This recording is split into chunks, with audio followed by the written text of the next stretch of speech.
Nono ano, Biologia, capítulo 5. Gravando. Bom dia, gente. Vamos para mais uma aulinha hoje. Hoje a gente vai falar do capítulo 5, que fala sobre as proteínas. Então, por favor, pega o livro aí, pega a caneta marca-texto para vocês irem acompanhando e irem marcando aí os trechos importantes. Uma coisa, gente, não esquece de ir marcando e anotando o que vocês ficarem com dúvida, para vocês poderem tirar essas dúvidas quando a gente estiver no Google Class, tá legal? Vamos lá.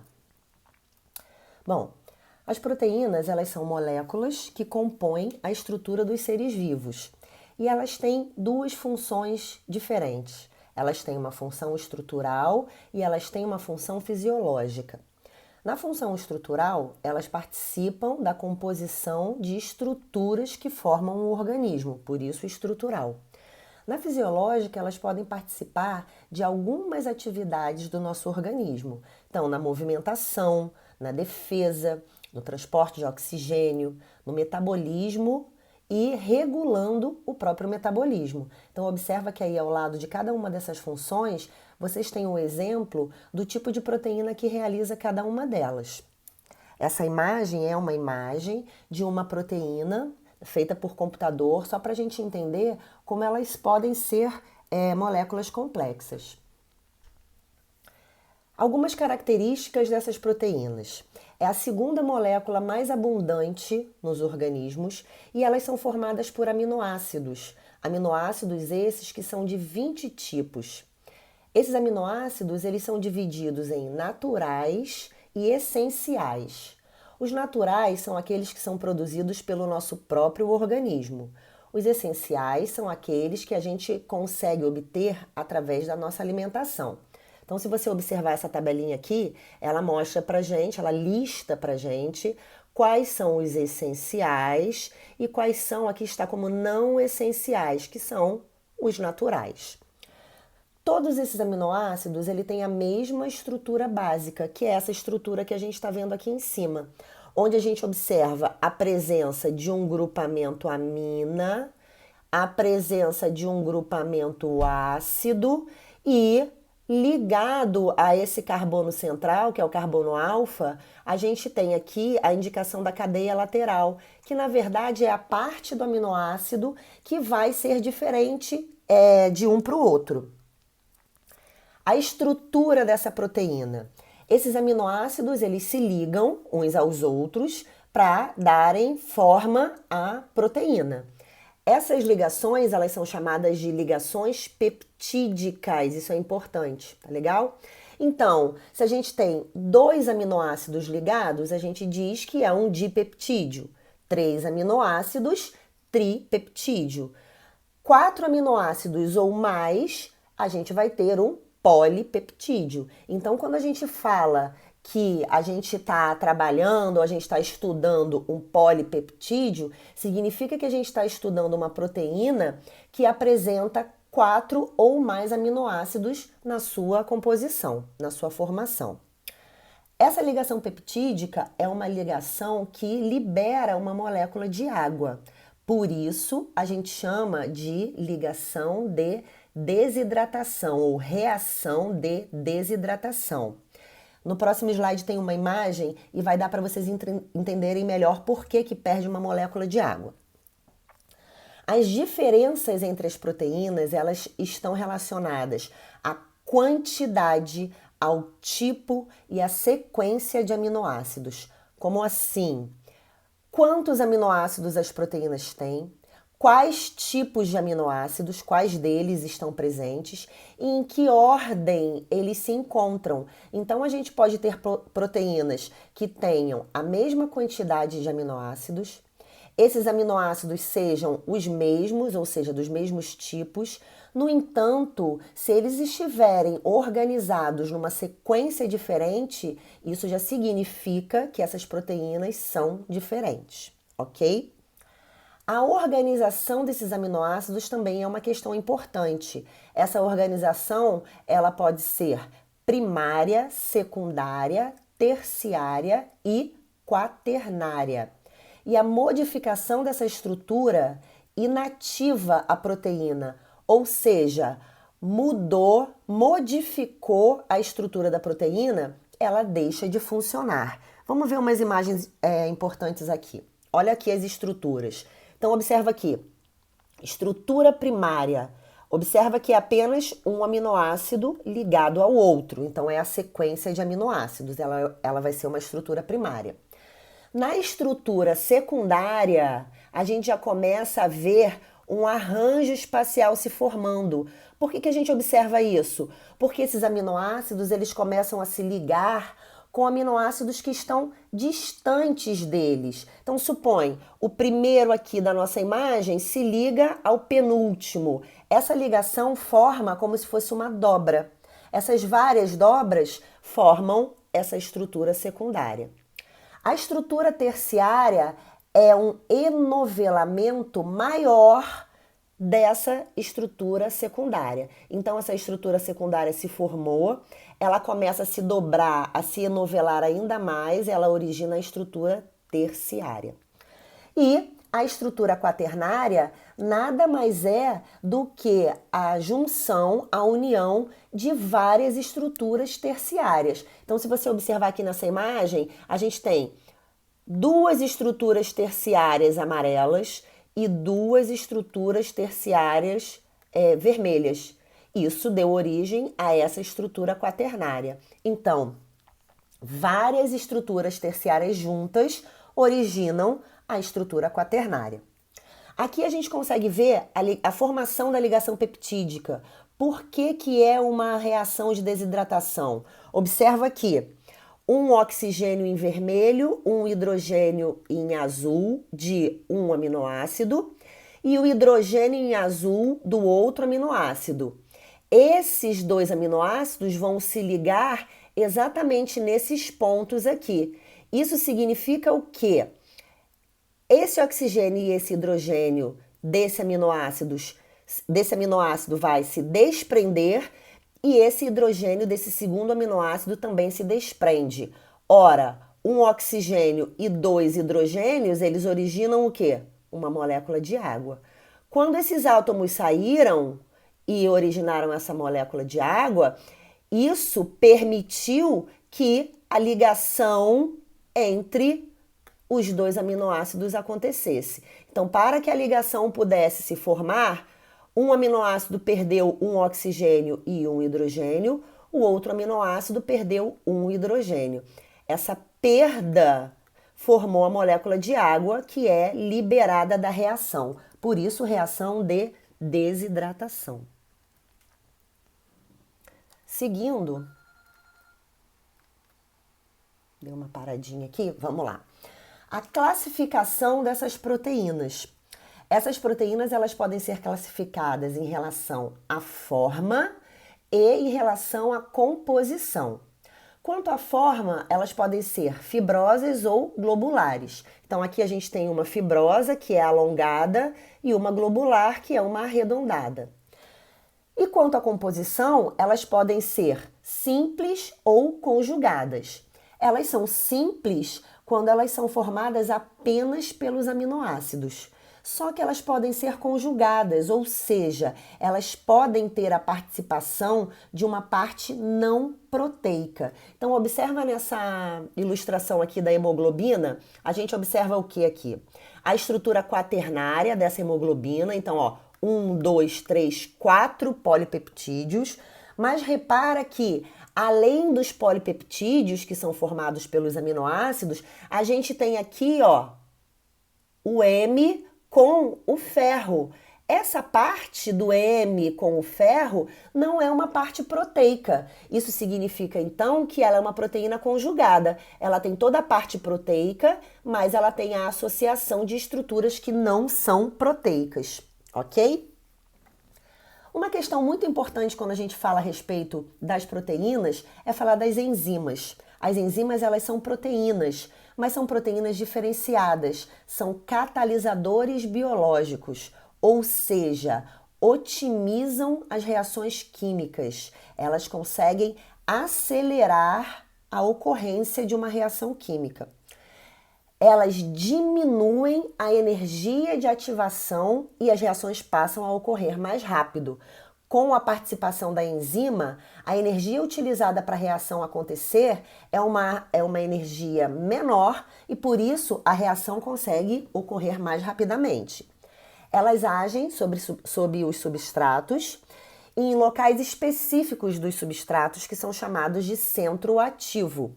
Esses centros ativos, eles são locais da enzima que se ligam ao substrato. Então, observa nessa ilustração aqui. Em azul, a gente tem a ilustração de uma enzima. Repara que ela tem dois espacinhos arredondados aqui que simbolizam os centros ativos, ou seja, o local dessa enzima que vai se ligar ao substrato. Nesse caso, o substrato é a maltose. Repara que a maltose ela se encaixa perfeitamente no centro ativo dessa enzima. A essa composição aqui, a gente dá o nome de chave fechadura, porque o substrato se liga perfeitamente à sua enzima, como se fosse uma chave sendo colocada em uma fechadura, tá ok? A enzima ela age nesse substrato e ela origina os produtos da reação. Nesse caso, a maltose foi quebrada e foi separada em duas glicoses. Então, foi a enzima que fez isso, que fez essa reação. Então, o que sobra, né, o que é proveniente dessa reação, a gente chama de produtos da reação. Nesse caso, são as duas glicoses. Repara que a enzima não se altera, acabou a reação, ela é liberada sem problema algum. Que fatores podem influenciar a ação enzimática? Esses fatores são importantes. Primeiro, a concentração de substrato. Então, quanto mais substrato a enzima tem, com mais velocidade ela vai trabalhar. Para sempre? Não. Até um ponto que a gente chama de ponto de saturação. Chega um momento em que todas as enzimas estão ocupadas pelo substrato. Observa nesse gráfico aqui, que mostra pra gente o seguinte: quanto mais substrato a gente coloca, maior a velocidade da enzima. Mas tem aqui, ó, um limite, que é o que está pontilhado, que é a velocidade máxima, é o ponto de saturação. Quando a enzima chega nessa velocidade máxima, significa que ela não consegue trabalhar mais rápido do que aquilo. É uma condição em que todas as enzimas, simbolizadas aqui por amarelo, elas estão ocupadas com o substrato, elas estão realizando as reações químicas. Então não adianta aumentar ainda mais o substrato porque elas já estão ocupadas reagindo.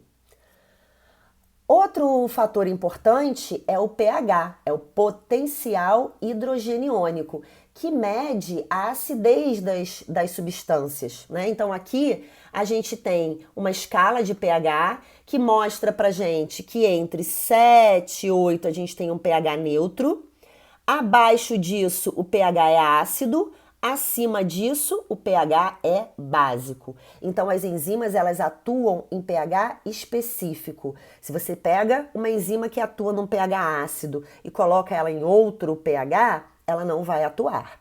Isso significa que existe um pH ótimo para que essas enzimas trabalhem, que é o pH onde essas enzimas alcançam a maior velocidade de trabalho. Então observa aqui nesse gráfico que a gente vê o ponto máximo aqui, o pico do gráfico, simbolizando o quê? O pH ótimo, onde essa enzima consegue atingir o máximo de velocidade de trabalho dela.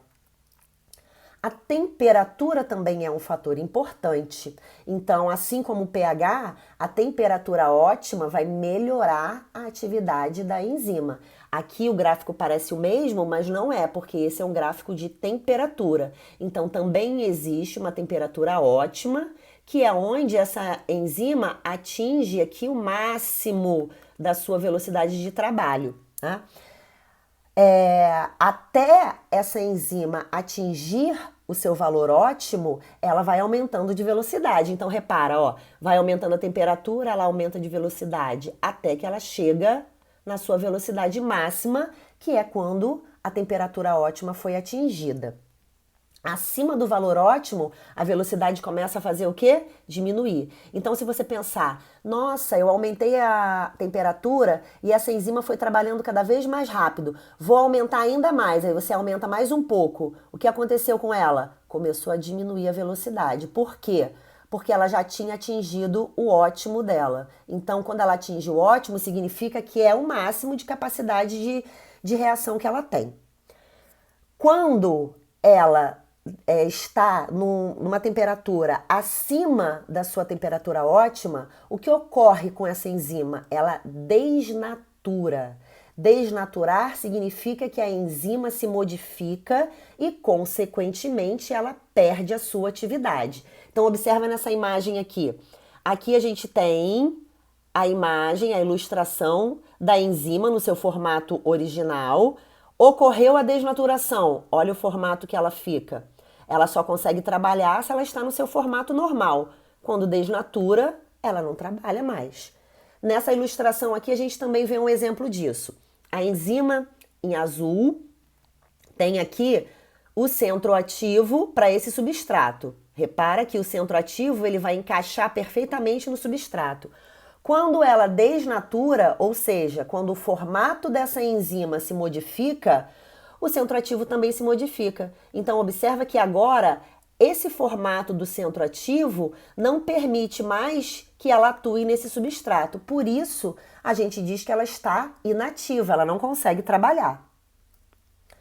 Bom, essas são as questões e os pontos mais importantes quando a gente fala a respeito das proteínas. Saber a respeito da função estrutural e da função fisiológica e entender que dentro da função fisiológica, as enzimas elas são muito importantes porque elas são esses catalisadores biológicos.